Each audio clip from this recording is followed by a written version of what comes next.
Well, the thing is, Manchester, I mean, it's mostly flat, and also being a city, it is warmer.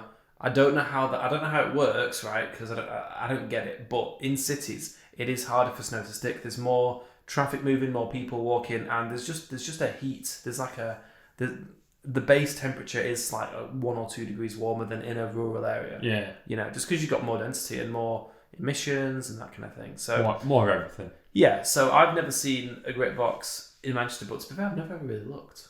On my travels, I might go and see if I can scout some out. And speaking of which, I can do a lot more travelling now because I've bought a bike. You did. You finally bought a bike. I think maybe 2 or 3 weeks ago we were mentioning it. Like, you should get a bike and come out with me. And cycle the canals and just go on little bike rides. Because for Instagram and for YouTube, you post like a background image for the video versions of this podcast, and you take images just throughout your week, and then we'll use those in the podcast, and it's nice. But obviously, you cycle out of the city. No, sometimes I just cycle around the city. Like the one for last week was just from one of the parks. Top of Oxford Road. Yeah, nice little park. Row of cherry blossoms. I was like, this is actually a really, really nice image potential. So how long have you been like cycling? And when I say cycling, I don't mean like, because obviously you had a bike when I first met you like fucking 14 years ago. Well, but since like I'm talking like for practical use around the city. Well, bit of commuting, bit of going. First time I got a bike post uni. We'll say it this way. Post uni. When you came back to Manchester. Was with one of my exes. I was staying at her parents' place until we got our flat in the city. And I would have to walk to the station, get the train into the city, and then walk to the bar for work until we'd moved in. So I just, at some point, I was like, you know what, I'm just going to get a bike, cycle to the station, and then cycle to work. So it's going to be a lot quicker. Yeah. And obviously, if I was working nights, I would be staying at yours. I think I maybe walked once or twice. Yeah. I thought, fuck this. Yeah, no, it's way too long. Not the length. Yeah.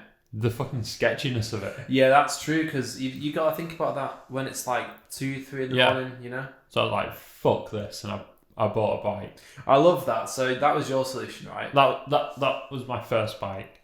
Just quickly interject, right? When I was in my first year of uni, I used to work in a bar in the city centre, right? And your solution is to get a bike. My solution was to get an electric skateboard, which was a lot more expensive. And the thing is, right, there's a lot of like electric scooters and stuff. You've been to Bratislava and obviously in Prague and different parts of Europe. Yeah. It's more accepted, but 6 years ago it wasn't. It was weird. And I had this electric skateboard. So of course, I was going through sketchy areas at 2 in the morning, 3 in the morning. The bar that I used to work in, we were allowed to drink if every 2 weeks there was someone leaving and doing like a leaving do in the management team, and they'd buy everyone shots behind the bar. I was smashed, and I'm wobbling about on this skateboard, right, doing about damn near 20, 22 miles an hour. Get home in 5 minutes. It would be a half an hour walk otherwise. Yeah. And if there's anyone sketchy, they're not fucking keeping up with me. Fuck off. Mate, don't get me wrong, the cycle to yours wasn't quick, but it was definitely quicker. Mm-hmm. Anyway, I broke that bike in the end. It had twisty gears. This is why you don't like them, isn't it? And I was trying to gear down for some lights, so I started twisting it. And when I set off, the gear bent, and that was it. I couldn't ride the bike anymore. I had to carry it back to the flat and leave it there. And I ended up just leaving it there and never getting it fixed. Oh shit! It's probably still there now. What did you lock it up outside or something? Or no, I locked it up inside the building. Oh right, in the building. Yeah. Oh fuck. Yeah, I wouldn't be. I mean, as it happens, obviously you've got a car now. We're taking it for a service in the morning near where you used to live. Yeah. Do you reckon we could see if it's honestly, still there? It wouldn't surprise me if the gate codes are all the same. Yeah. I reckon we should. But I'm not bothered. You're not bothered, no? That's a bit of history. I want to go and have a little adventure, see if we can infiltrate that premises and get in there. They do have a concierge lounge as well, so there will be someone manning. They've got a coffee machine as well. Actually, fuck that. That thing's shit. No, I will tell you a story about this property and how it was advertised after the bike story. Okay. Anyway, second bike I got at the start of the third lockdown, would it be? Or is it the second lockdown? What was the month? Like after we had March, went into lockdown, we reopened Eat Out to Help Out, and then we went into lockdown again.